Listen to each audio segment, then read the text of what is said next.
ప్రకృతి ఒడిలో పవిత్ర పాపాగ్ని నది తీరాన భక్తి వెలుగులు విరజిమ్మే దివ్యస్థలం గండి క్షేత్రం. శతాబ్దాల చరిత్రను మోస్తూ అనేకమంది భక్తుల విశ్వాసానికి నిలువెత్తు సాక్ష్యంగా నిలిచిన శ్రీ గండి ఆంజనేయస్వామి ఆలయం.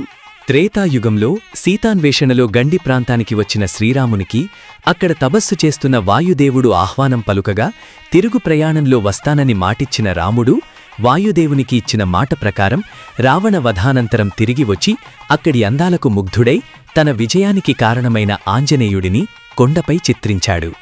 ఆ అపూర్ణ చిత్రమే నేటి గండి శ్రీ వీరాంజనేయస్వామిగా వెలుగొందుతోంది.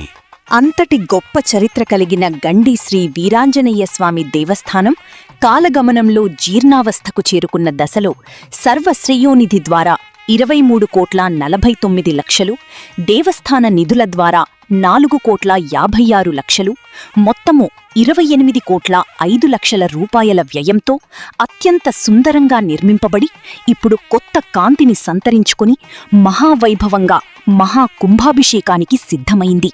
ఈ దివ్య మహోత్సవం మే 8 నుండి 13 వరకు భక్తి శ్రద్ధల మధ్య ఘనంగా నిర్వహించబడుతుంది.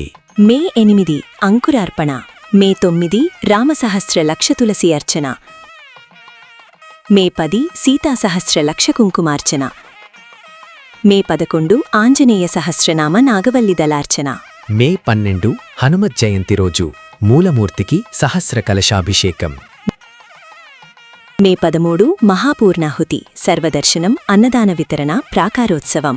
ఈ మహోత్సవానికి మీరు మీ కుటుంబ సభ్యులతో సహా విచ్చేసి దైవ అనుగ్రహాన్ని పొందగలరు.